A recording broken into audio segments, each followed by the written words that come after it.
Hi hello నమస్తే welcome to Lavanya creations. మార్చి రాగానే పచ్చళ్ళు వడియాలు సీజన్ వచ్చేసింది కదా. అందులో ఇప్పుడు టమోటాలు చూస్తూనే అసలు ఎంత బాగున్నాయో. మొన్న మార్కెట్కి వెళ్ళానండి, చూడగానే టమోటాలు అసలు యాపిల్సా అన్నట్లుగా పెద్ద పెద్దగా రెడ్గా భలే ఉన్నాయి. అసలు నాకైతే టమోటాలు ఇలా చూడగానే తీసుకెళ్ళి వెంటనే పచ్చడి పెట్టేయాలనిపించింది అనమాట. అందుకే 1.5 కిలో టమోటాలు తీసేసుకొని ఇంటికి వచ్చేసి వీటిని శుభ్రంగా కడిగి ఫస్ట్ ఆరబెట్టాను కొద్దిసేపు. ఎందుకంటే తడి ఎక్కడా కూడా ఉండకుండా, ఇలా ముచ్చుకలు ఉంటాయి కదా, ఇలాంటి చోట తడి లేకోకుండా కొద్దిసేపు ఆరబెట్టామనుకోండి పచ్చడి మనకి నిల్వ ఉంటుందన్నమాట 1 ఇయర్ ఉన్నా కూడా. ఇలా చూడండి ఎంత బాగున్నాయి కదా టమోటాలు. మీరు ఎప్పుడైనా పచ్చడికి టమోటాలు తీసుకోవాలనుకుంటే బాగా రెడ్గా ఉన్నవి తీసుకోండి. రెడ్గా ఉండాలి, కాకపోతే మెత్తగా ఉండకూడదు అనమాట, గట్టిగా ఉండాలి. అప్పుడే మనకి పచ్చడికి బాగుంటుంది. కొన్ని రెడ్గా ఉన్న మెత్తగా ఉంటాయి కదా, అలా మెత్తగా ఉన్నవి తీసుకోకండి. పండు ఇలా గట్టిగా నొక్కితే మనకి గట్టిగా ఉండాలన్నమాట, ఇలా మెత్తగా అవ్వకూడదు. ఇలా ఫ్రెష్గా ఉన్నవి తీసేసుకొని శుభ్రంగా కడిగి తడి లేకోకుండా ఆరబెట్టేసుకొని వీటిని కట్ చేసుకోవాలి. ఫస్ట్ వీటిని కట్ చేసే ముందు తడి లేకోకుండా చూసుకోవడం చాలా జాగ్రత్త అండి. ఇలా కట్ చేసేటప్పుడు వీటి ముచ్చుకలు ఉంటాయి కదా, ఆ ముచ్చుకలు కంపల్సరీగా తీసేసుకోవాలి. తీసేసుకొని వీలైనంత పల్చగా కట్ చేసుకోండి. మందంగా కట్ చేసుకుంటే ఆరడానికి ఎక్కువ టైం పడుతుంది అనమాట. కాబట్టి పల్చగా కట్ చేసుకుంటే తొందరగా ఎండిపోతాయి. ఎండలు బాగా ఎక్కువగా ఉన్నాయి. ఇక్కడ 1.5 కిలో టమాటాలు తీసుకున్నాను. ఈ 1.5 కిలో టమాటాలకే అన్ని కొలతలు కూడా చూపిస్తానండి. దీన్ని బట్టి మీరు ఎన్ని టమోటాలు తీసుకుంటారో మిగతావన్నీ ఉప్పు కారం అన్నీ కూడా అదే మెజర్మెంట్. టమోటాలు ఇలా కట్ చేస్తుంటే చూడండి లోపల గుజ్జు ఎంత బాగుంది కదా. ఇలా టమోటాలు బాగా గుజ్జుగా ఉంటే మనకి పచ్చడి అంత బాగా వస్తుందండి. ఒక్కొక్క సీజన్లో టమోటాలు లోపల గుజ్జు ఎక్కువగా ఉండదు కదా, అలాంటప్పుడు పచ్చడికి అంత బాగోవు అన్నమాట. ఈ సీజన్లో ఇప్పుడు టమోటాలు నిజంగా చాలా బాగున్నాయి. పచ్చడికి అయితే మాత్రం ఇలా వీలైనంత పల్చగా కట్ చేసుకోండి. ఇలా వీడియోలో చూపిస్తున్నాను కదా, అన్నీ కూడా ఇలాగే కట్ చేసుకోవాలి. టమోటాలు అన్నీ కూడా ఇలా కట్ చేసుకున్న తర్వాత ఒక ప్లాస్టిక్ డబ్బాలో వేసేసుకోవాలి. ఇది మాత్రం తడి లేకోకుండా చూసుకోవాలండి. మనము పచ్చడి పెట్టేటప్పుడు వాడేటువంటి ఏ వస్తువైనా కూడా తడి లేకోకుండా చూసుకోండి. ఇది చాలా చాలా ముఖ్యం అన్నమాట. ఇలా ఒక డబ్బాలోకి అన్నీ వేసేసుకోవాలి. ఎందుకంటే మనము దీన్ని 2 డేస్ స్టోర్ చేయాలన్నమాట. కాబట్టి ప్లాస్టిక్ డబ్బా అయితే సరిపోతుంది. స్టీల్ డబ్బాలో వేసుకుంటే సాల్ట్ వేస్తాం కాబట్టి మనకి తుప్పు పడుతుంది. కాబట్టి మనకి ప్లాస్టిక్ డబ్బానే మంచి క్వాలిటీ ఉన్నది తీసుకొని వేసేసుకోండి. టమోటాలు అయితే మొత్తం కట్ చేసేసాను. చూసారా, మనకి మొత్తం టమోటాలు కట్ చేసి డబ్బాలో వేసేసుకుంటే ముక్కల డబ్బా దాకా వచ్చేసాయి కదా. ఇప్పుడు ఇందులోకి సాల్ట్ వేసేసుకోవాలి. 1.5 కిలో టొమాటాలకి 200 గ్రామ్ సాల్ట్ అయితే కరెక్ట్గా సరిపోతుందండి. మీరు ఉప్పు కొంచెం ఎక్కువగా తినే వాళ్ళైతే ఇంకొంచెం ఎక్కువ యాడ్ చేసుకోండి. నార్మల్గా తినే వాళ్ళకైతే ఇది పర్ఫెక్ట్గా సరిపోతుంది. ఇది వచ్చేసి 120 గ్రామ్స్ కప్ అనమాట. దీంతో 1.5 కప్పు వేసుకుంటే మనకి సరిపోతుంది. ఇలా మళ్ళీ కప్పు పైగా వేసేసుకుండా ఇలా లెవెల్గా ఉండేలాగా వేసేసుకోవాలి. 1.5 కప్పు అయితే వేసేస్తున్నా నేను. సాల్ట్ అంతా వేసేసుకున్న తర్వాత ఒక్కసారి అంతా బాగా మిక్స్ చేసుకోవాలి. ఈ టమోటా ముక్కలకి సాల్ట్ అంతా పట్టేలాగా ఇలా ఎగిరేస్తున్నట్లుగా అంటే అంత బాగా పట్టేస్తుంది అనమాట. ఇలా సాల్ట్ వేస్తే మనకి టమోటాలో ఉన్నటువంటి వాటర్ అంతా కూడా వచ్చేస్తుందండి. అప్పుడు టమోటాలు బాగా ఊరుతాయి అన్నమాట. ఈ డబ్బాని ఇట్లా 4 వైపులా ఎగరేస్తున్నట్లుగానండి మొత్తం బాగా కలిసిపోతుంది ఉప్పు అంతా కూడా. ఇలా బాగా మిక్స్ చేసుకున్న తర్వాత మూత పెట్టేసి కదిలించకుండా ఒక వైపున పెట్టేసుకోవాలి. మళ్ళీ మరుసటి రోజు వరకు ఈ డబ్బాని ఇంకా కదిలించకూడదు, సైడ్కి పెట్టేసుకోవాలన్నమాట. ఇలా మూత టైట్గా ఉండే డబ్బా తీసేసుకోండి. ఇట్లా ఎయిర్ టైట్ కంటైనర్లో అయితే మనకి బాగా గాలిపోకుండా ఫ్రెష్గా ఉంటుంది. ఇంకా మరుసటి రోజు వరకు కదిలించకుండా సైడ్కి పెట్టేద్దాం. మళ్ళీ ఉదయాన్నే మరుసటి రోజు తీసేసి చూద్దాము.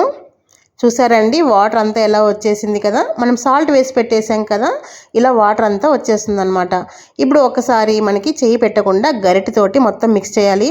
చెప్పాను కదా, మనం వాడేటువంటి ఏ వస్తువైనా గరిటైనా గిన్నెైనా ఏదైనా తడి లేకుండా చూసుకోవాలి. ఒక్కసారి అంతా ఇలా మిక్స్ చేసేసి మూత పెట్టేసి మళ్ళీ సైడ్కి పెట్టేసుకోవాలి. ఇలా 2 డేస్ కంటిన్యూ చేసేసుకోవాలి. 3వ రోజు మళ్ళీ ఉదయం తీసి చూస్తే మనకి ఎలా ఉందనేది తెలుస్తుంది. ఇది 3వ రోజు ఉదయం అన్నమాట. చూసారా, అంతా కొంచెం మనకి నురగలాగా వచ్చింది చూడండి. ఇలా నురగగా వచ్చింది. మరి ఫంగస్ అని అలా అనుకోకండి, మనము సాల్ట్ వేసి ఇలా పెట్టడం వల్ల అలాగే వస్తుందంట కంపల్సరీ. ఇప్పుడు దీన్ని ఏం చేయాలంటే మనము ఈ జ్యూస్ అంతా పిండిన ఇలా చేతితోటి గట్టిగా ప్రెస్ చేయాలి. వాటర్ ఈ జ్యూస్ ఏం లేకుండా ఇలా గట్టిగా పిండాలి. ఇలా పిండేసి పక్కన ఈ బౌల్లోకి వేసేసుకోవాలి. ఇలా కొద్ది కొద్దిగా తీసేసుకొని ఇలా గట్టిగా పిండేసేయాలి.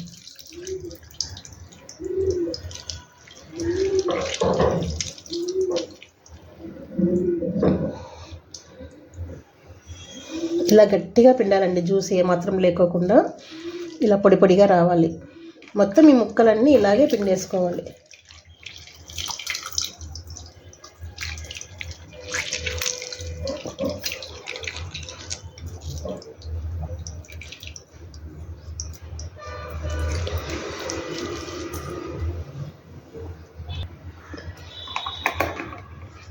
ఇలా ఏమాత్రం ముక్కలు లేకోకుండా మొత్తం తీసేసుకోవాలి. చూసారా ఎంత జ్యూస్ వచ్చిందో, ఎర్రగా భలే ఉంది కదండి. దాని ముక్కలు చూడండి ఎన్ని కొన్ని అయిపోయాయి కదా. ఇలా పొడి పొడిగా ఉండేలాగా గట్టిగా పిండేసుకోవాలి. ఇప్పుడు ఈ జ్యూస్లోకి మనము చింతపండు నానబెట్టుకోవాలి. 1.5 కిలో టమోటాలు తీసుకున్నాం కదండి. 1.5 కిలో టమోటాలకి బాగా పుల్లగా ఉన్న చింతపండు అయితే 150 గ్రామ్స్ అయితే సరిపోతుంది. కొంచెం పులుపు తక్కువగా ఉన్న చింతపండు అయితే 200 గ్రామ్స్ తీసుకోండి. ఇది కొంచెం పులుపు తక్కువగా ఉన్నదనమాట, కాబట్టి నేను 200 గ్రామ్స్ తీసుకున్నాను. మీకు అందాజుగా చెప్పాలంటే ఇలా పిడికిలతో గట్టిగా నొక్కితే ఇలా ముద్దలాగా అవ్వాలన్నమాట. ఇప్పుడు ఈ చింతపండు, ఇందులో గింజలు, తర్వాత నార, పీచు ఇలాంటివి ఉంటాయి కదా, ఇలా ఏమీ లేకోకుండా క్లీన్ చేసేసుకొని ఈ టమోటా జ్యూస్లో ఇలా నానబెట్టేసుకోవాలి. ఇప్పుడు నెక్స్ట్ ఏం చేయాలంటే ఇవి రెండు కూడా పైన ఎండలో ఎండబెట్టి రావాలి. ఎండబెట్టడానికి పైకి వెళ్తున్నాను. ముక్కలు ఉన్నాయి కదా, ఇలా తీసేసుకొని ఇలా పల్చగా వేసేసుకోవాలి. పల్చగా కట్ చేసుకోమని చెప్పాను కదా, కట్ చేసుకునేటప్పుడు ఇలా కట్ చేసుకుంటే మనకి తొందరగా ఎండిపోతాయి.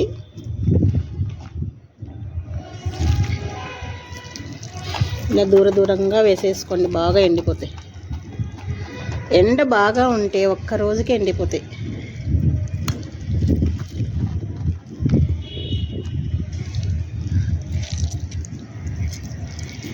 వాటర్ కూడా గట్టిగా పిండుకుంటే మనకి తొందరగా ఎండిపోతాయండి. చూసారా ఇలా దూరంగా పీసులు ఉండేలాగా పెట్టేసుకుంటే తొందరగా ఎండిపోతాయి.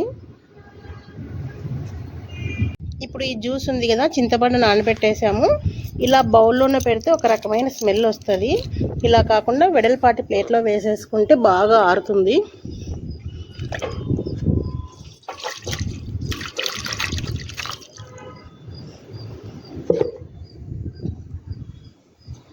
చూడండి ఇలా పెద్ద ప్లేట్లో వేసేసాను.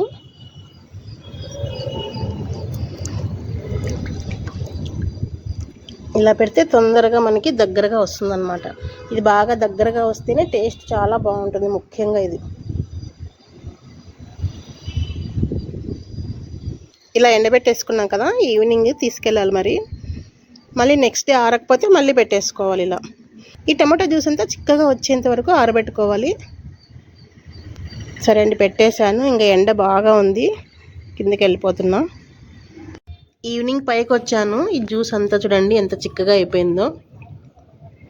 చూడండి ప్లేట్ నుండి ఇలా వంచుతుంటే కూడా ఇలా చిక్కగా జారుతుంది. పొద్దున ఎంత లిక్విడ్గా ఉండింది కదా. టమాటా ముక్కలు కూడా బాగా ఎండిపోయాయి.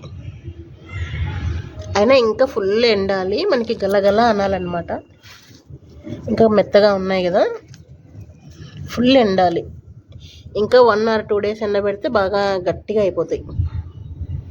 ఇంక ఇప్పుడు ఈవినింగ్ కిందికి తీసుకెళ్తున్నాను. మళ్ళీ రెండో రోజు మార్నింగ్ కూడా తీసుకొచ్చి పైన పెట్టేస్తున్నాను. చూసారా ఫస్ట్ డేకి ఎంత తగ్గిపోయింది క్వాంటిటీ జ్యూస్. అక్కడ మనకి మార్క్ కనిపిస్తుంది రండి. ఫస్ట్ పెట్టినప్పుడు అంతా ఉంది, సాయంత్రానికి అంత తగ్గిపోయింది. రెండో రోజు కూడా ఫుల్ పెట్టేస్తే ఇంకా టమోటాలు బాగా డ్రై అయిపోతాయి ఈవినింగ్ అంతా. ఎండ బాగా ఎక్కువగా ఉంది ఈరోజు అయితే. ఫస్ట్ రోజు ఎండ కొంచెం తక్కువగా ఉండింది కాబట్టి ఎండలేదు, లేదంటే ఒకే రోజుకి ఎండిపోతాయి టమోటాలు. ఈరోజు అయితే ఎండ చాలా ఎక్కువగా ఉంది.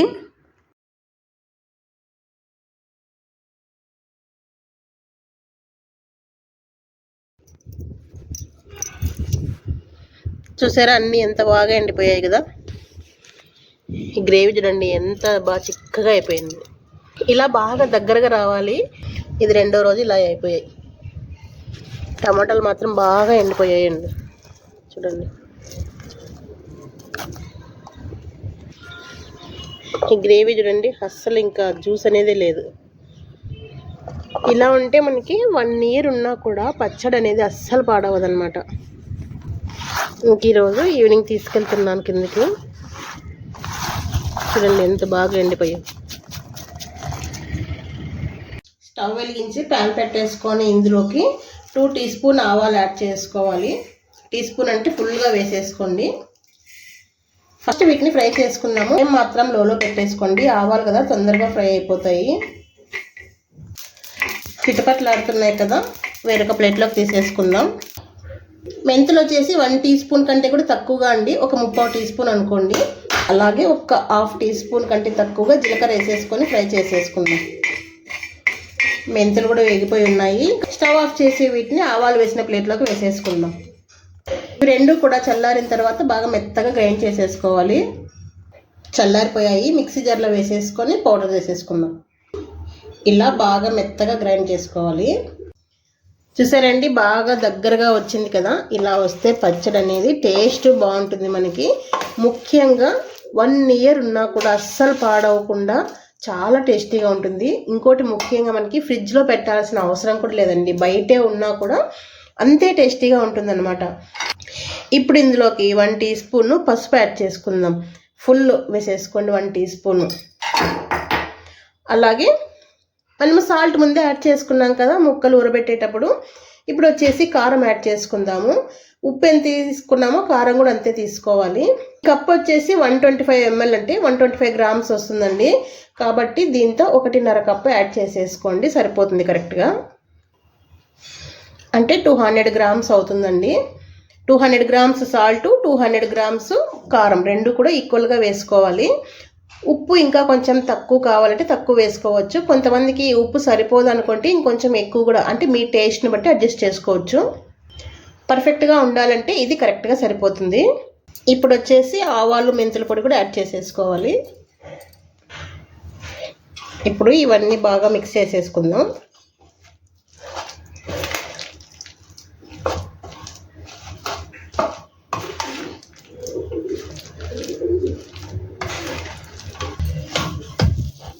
ఇలా కారము ఈ పొడులన్నీ కలిసేలాగా బాగా మిక్స్ చేసేసుకున్నాం కదా. ఇప్పుడు మిక్సీ జార్ తీసుకొని కొద్దిగా వేసుకుంటూ గ్రైండ్ చేసుకోవాలి. ఎక్కువ వేసుకోకండి, చింతపండు ఉంది కదా బాగా నలగదనమాట. చూసారా, ఇలా కొద్దిగా వేసుకొని బాగా మెత్తగా గ్రైండ్ చేసేసుకుందాం. చూసారా, ఇలా బాగా మెత్తగా గ్రైండ్ చేసేసుకోవాలి. చింతపండు ఏవి కూడా కనిపించకుండా ఇలా బాగా మెత్తగా గ్రైండ్ చేసుకోవాలి. ఇప్పుడు దీన్ని తడి లేకోకుండా ఒక బౌల్లోకి తీసేసుకుందాం. మనం వాడేటువంటి గరిటెలు కానీ ఏవైనా పాత్రలు కానీ అస్సలు తడి లేకుండా చూసుకోవాలండి. ఏ పికిల్స్ పెట్టినా కూడా తడి తగలకుండా చూసుకోవాలి. అప్పుడే మనకి పచ్చళ్ళు పాడవకుండా 1 ఇయర్ ఉన్నా కూడా బాగా స్టోర్ ఉంటాయి అన్నమాట. కొంతమంది పెట్టాము బూజు వచ్చింది అలా చెప్తూ ఉంటారు కదా. మనము చేసేటప్పుడు కూడా అంతే కేర్ఫుల్గా ఉండాలండి. అలా ఉంటేనే మనకి పచ్చళ్ళు 1 ఇయర్ బాగా స్టోర్ ఉంటాయి అన్నమాట. లేకపోతే బూజు వచ్చింది పాడైపోయింది అలా అంటుంటారు కదా, అలా అవుతాయి అన్నమాట. ఇలాగే కొద్దిగా వేసుకుంటూ మొత్తం గ్రైండ్ చేసేసుకోవాలి. నిండుగా వేసుకొని గ్రైండ్ చేసుకోవద్దు, సరిగా గ్రైండ్ అవ్వదు, చింతపండు కదా. ఇలా కొద్దిగా వేసుకుంటూ మెత్తగా గ్రైండ్ చేసేసుకుందాం అంతా. గ్రైండ్ చేసేటప్పుడే ఒకసారి గ్రైండ్ చేసిన తర్వాత మనం టమోటా ముక్కలు ఎండబెట్టాం కదా, ఇవి కూడా ఇందులోకి వేసేసుకొని గ్రైండ్ చేసుకోవాలి. చూసారా, ఇలా గ్రైండ్ చేసుకోవాలి. ఇలా ఫస్ట్ మనం గ్రైండ్ చేసుకునేటప్పుడు ఇలా గట్టిగా ఉంటే పికిల్ అనేది బాగా స్టోర్ ఉంటుంది అనమాట. 1 ఇయర్ ఉన్నా కూడా లూజ్గా ఉన్నప్పుడే మనకి బూజు వస్తుందండి, ఎక్కువగా వైట్ ఫంగస్ వస్తూ ఉంటుంది. కాబట్టి ఇలా చిక్కగానే ఉండాలి. మళ్ళీ మనం పోపు పెట్టేపాటికి ఆయిల్ అంతా వేస్తాం కదా, సరిపోతుంది. ఇలాగే ఫస్ట్ ఇది కొంచెం గ్రైండ్ చేసేసి తర్వాత మనము ఎండబెట్టినటువంటి టమోటా ముక్కల్ని వేసేసుకొని ఇదంతా మొత్తం ఇలాగే గ్రైండ్ చేసేసుకుందాం. ఇలా మొత్తం గ్రైండ్ చేసేసాను. ఇప్పుడు దీనికి పోపు పెట్టేసుకుందాం. పోపు పెట్టుకోవడానికి స్టవ్ వెలిగించి ప్యాన్ పెట్టేసుకొని ఇందులోకి ఒక 1/2 లీటర్ ఆయిల్ వేసేసుకోండి. ఉంటే పప్పుల నూనె వేసేసుకోండి, లేదా సన్ఫ్లవర్ ఆయిల్ అయినా పర్వాలేదు.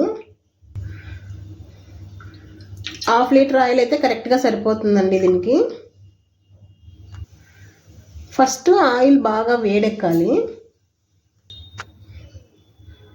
ఆయిల్ వేడెక్కిందండి. ఆయిల్ వేడెక్కిన తర్వాత 1 టేబుల్ స్పూన్ శనగపప్పు, 1 టేబుల్ స్పూన్ మినపప్పు యాడ్ చేసుకోవాలి. అలాగే తెల్లగడ్డలు ఫుల్ ఉంటాయి కదా, అలాంటివి నేను 4 వేసాను. ఇలా కచ్చా పచ్చగా దంచేసి యాడ్ చేసుకోండి. తర్వాత 1 టీ స్పూన్ జీలకర్ర, 1 టీ స్పూన్ ఆవాలు, ఒక 10 ఎండుమిర్చి ఇలా తుంచేసి యాడ్ చేసుకోండి. ఒక గుప్పెడు కరివేపాకు.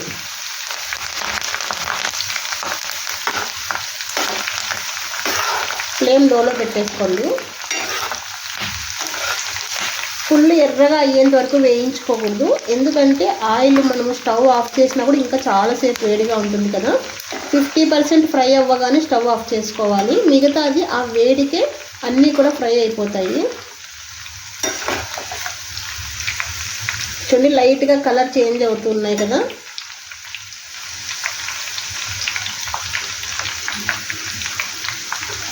ఇలా కలర్ చేంజ్ అయ్యేటప్పుడు ఇంకా స్టవ్ ఆఫ్ చేసుకుందాం. ఈ ఆయిల్ ఇంకా చాలాసేపు వేడిగా ఉంటుంది, ఆ వేడికే మిగతావన్నీ కూడా ఫ్రై అయిపోతాయి. ఆయిల్ కంప్లీట్గా చల్లారిన తర్వాతే మనము పచ్చళ్ళలోకి యాడ్ చేసుకోవాలి.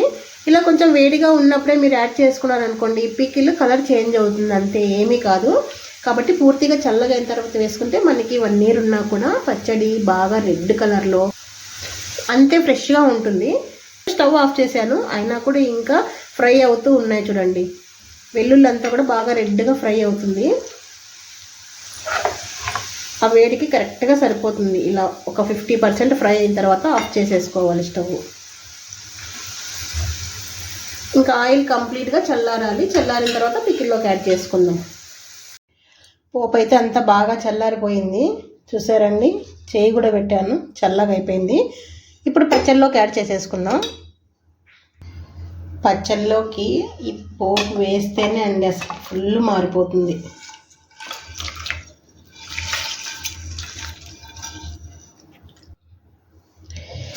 ఇప్పుడు ఈ ఆయిల్ అంతా కూడా బాగా మిక్స్ అయ్యేలాగా కలుపుకోవాలి.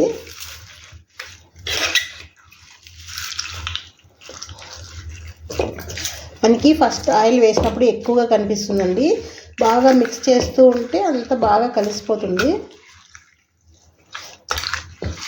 అంత ఆయిల్ వేసాం కదా, అంతా పీల్చేసుకుంటారండి. ఇంత కలర్ఫుల్గా ఉంది కదా. ఇలా కలుపుతుంటేనే నోట్లో నీళ్ళు ఊరుతున్నాయి తెలుసా. అసలు అంత బాగుంది ఫ్లేవర్ కూడా, పోపు వేసాక ఎంత బాగుంది అసలు.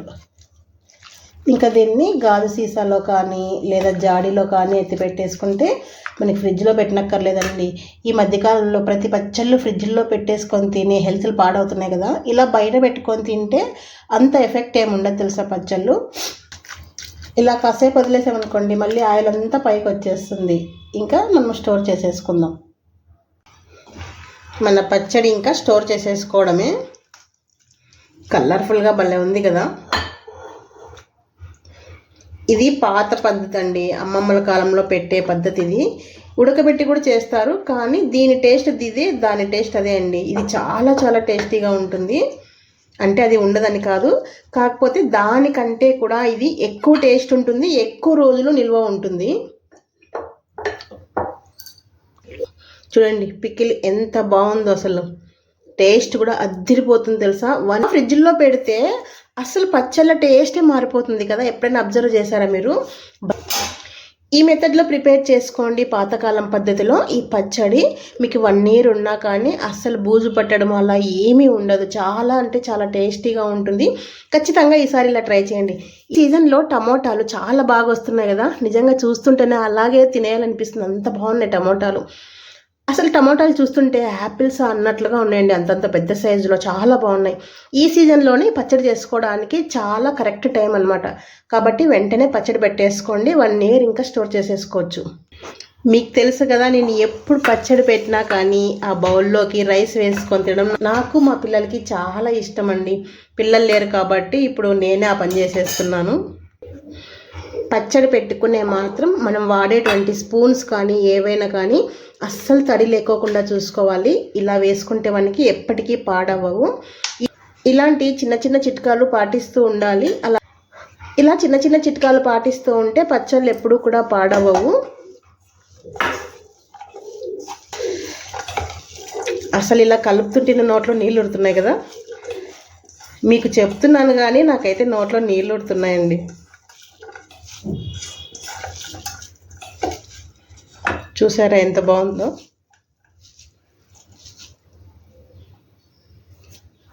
ఈ పచ్చడి అన్నం చేసినప్పుడు ఇలా పెద్ద పెద్ద ముద్దలు తింటేనే ఆ టేస్ట్ అనమాట. ఎప్పుడైనా తిన్నారా ఇలాగా?